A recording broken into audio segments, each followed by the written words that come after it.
They've got a long way to go and a short time to get there, but they still have time to get it done. So I'm looking forward to watching them mount this drive and see if they can get some points out of it.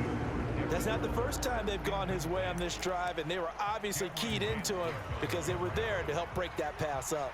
They tried to throw on second down, unsuccessful. Now it's 3rd and 1. Looking downfield, and that's caught right side. He's got his man. So much for the run on 3rd and 1. Instead, it's a big chunk in the pass game. 1st down. Carr to throw again. And quickly into the hands of Waller. The Raiders going to use one of their timeout as the clock will stop with 18 seconds to go in the first half. Well, these guys have definitely been outplayed in the first half, but I like their countenance. I like the way that they haven't panicked out there, the way they're carrying themselves. They're starting to move the ball, and what you have to do... Oh, he tries to force it in, and it's intercepted. Picked off by the linebacker, Eric Kendricks. And the Vikings will take over here just shy of the 30. So rare to see any quarterback toss back-to-back interceptions in the NFL, regardless of status or experience. Whether it's him personally or just the offensive game plan, I think this defense is reading something out there, and they're holding the upper hand.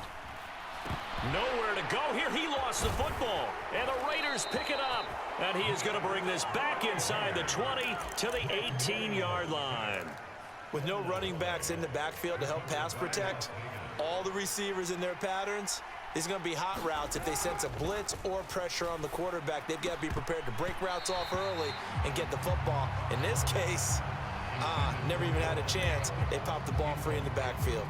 And to put it mildly, this is a tough spot defensively. They have to come right back out and defend their red zone. But how about that good first step towards forcing them to settle for at least 3 points? I think they're also thinking bigger right now.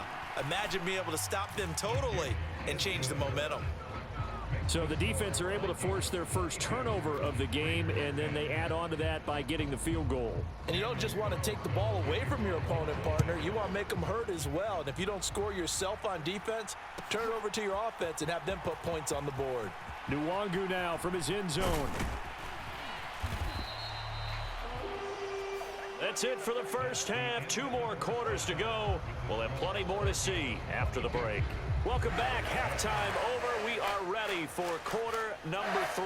Alongside Charles Davis, I'm Brandon Gordon.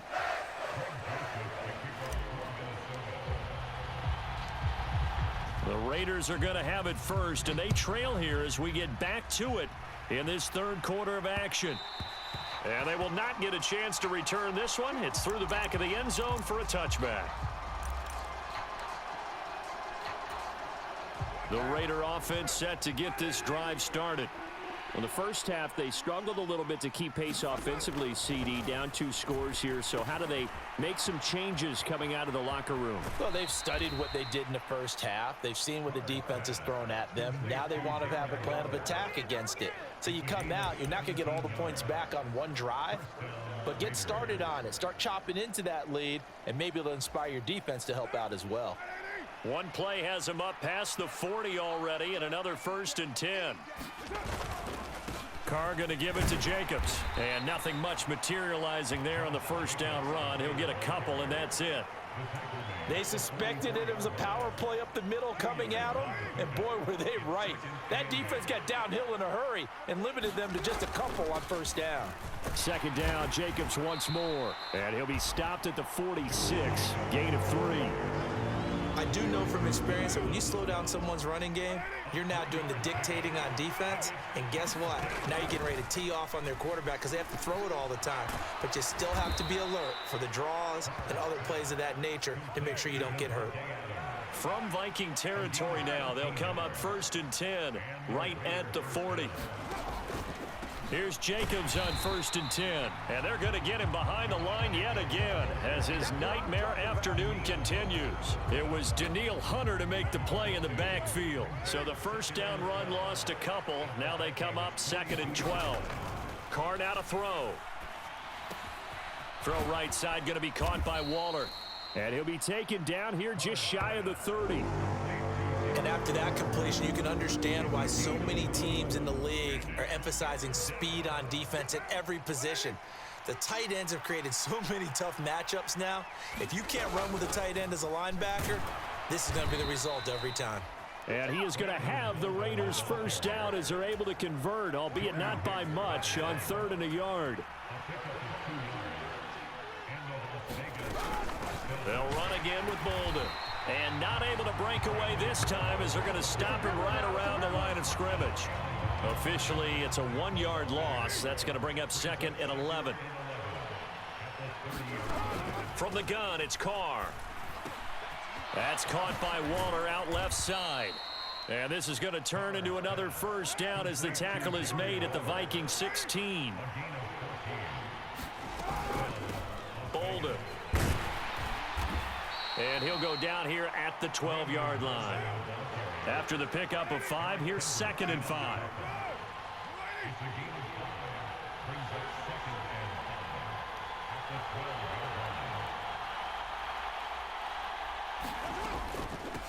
They run with Bolden.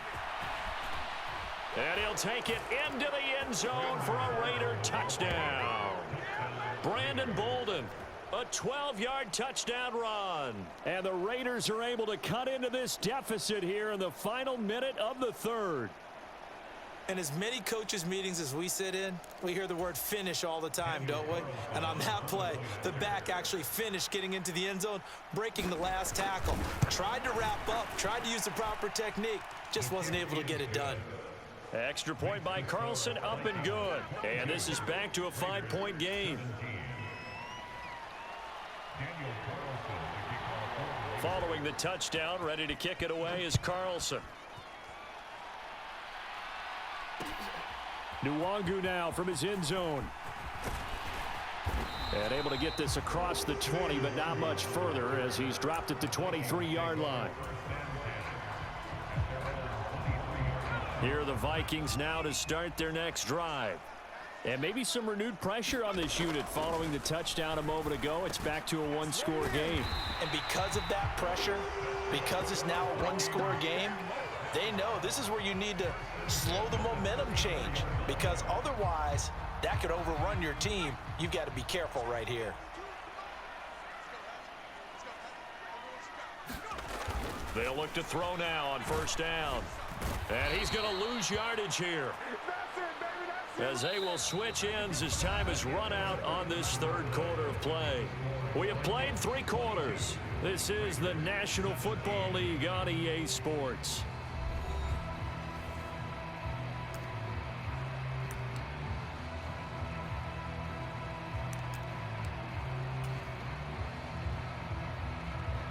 Work to be done here on 2nd and 16 after the sack. Off the play fake, he'll look to throw. And look at this. They get the turnover they needed. It's intercepted. Picked off by Duron Harmon.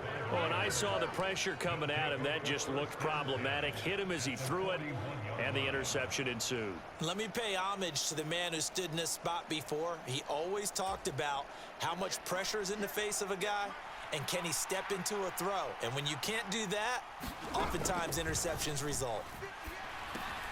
Now here's a screen play left side. And he'll be brought down just shy of the 40. Nice job by the defense figuring that play out and holding it to a short game, but I don't think the offense is going to be daunted. They actually accomplished their goal there. Now they've got them aware that they can throw a screen at them, maybe to slow the pass rush down a little bit, and they can throw it downfield. Looking to throw again on 2nd down. Carr. That's complete to his tight end, Waller. And he's going to get this down near the 25.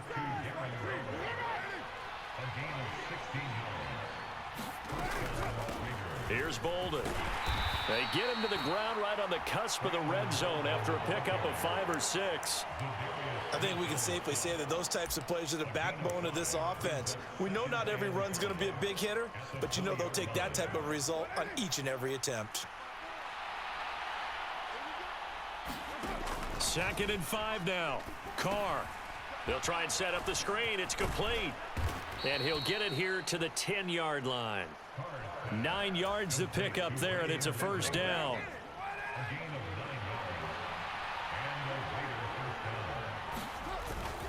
Running straight ahead is Jacobs. And he will maneuver his way down to about the 7. A gain of 3, 2nd down. Some of the most unselfish players on any football team, defensive tackles, because we ask them to just eat up blocks and allow other people to make tackles. But when he can make a play himself, as we just saw there, that's a big day. It'll go as a gain of 7 on the play, and it sets up a 3rd and inches situation. 4th quarter, down to the final 2 minutes, and we've got a 1-score game.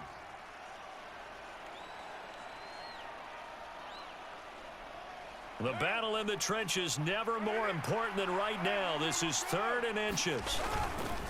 Trying to run for it with Jacobs. And this time he is in. Yes. A touchdown run there from a yard out. And the Raiders have moved out in front here in the 4th quarter. They'll try and run it here. And he will not get there. He comes up short. And they're unable to push this lead to a field goal as it'll remain a 1-point game. Following the touchdown, ready to kick it away is Carlson. Fielded just outside the goal line. Oh, a good return up past the 30. And good starting field position. He'll get this one all the way up to about the 35-yard line. The Minnesota offense about ready to get this next drive underway. They are looking to make a bit of a 180. They are sputtering right now. And frankly, I think it's time to call your playmakers together and say, all right, guys, we're going to lean on you through this patch. We need you to get us back on track and get us going in the right direction. So you're calling plays geared to them. Not necessarily when you look at your plays, oh, this hurts the defense. I want the ball in the hands of X, Y, and Z and see if we can move forward. So don't get too cute. Go to the playmakers. And he'll be taken down at the 46-yard line. 4 yards the pickup, 1st down. But they picked up a little bit of yardage there, and now, in this situation, should be in no hurry to run a play really fast. Let the clock wind down. A throw over the middle, taken in. And he's going to get this down to the 35-yard line. Ball up to the 35 now as they come up on 1st and 10. And this one right back into the hands of Jefferson. The Vikings going to signal for the first of their timeouts as the clock stops here with 46 seconds left to play. Now a 1st and 10 at the 11. From the gun, it's a give to Cook. And he couldn't quite get there. Tackled down at the 1. And the question now, how do they want to work the clock here on 1st? He takes it across for the touchdown, and they've taken the lead late in the final minute of the 4th. Wow, wow. What an outstanding drive right there to take the lead, and also, Charles, didn't leave their opposition with a whole lot of time on the clock.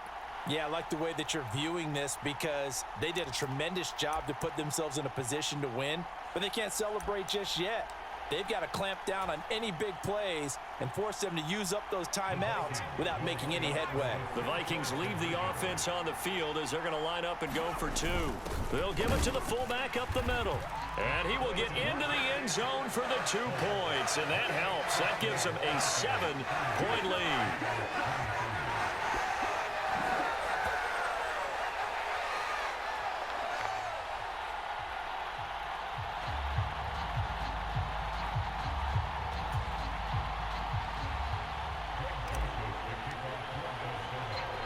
Now Joseph tees it up to kick off following the touchdown. Fielded just outside the goal line. And he'll take it up past the 25 to the 26-yard line.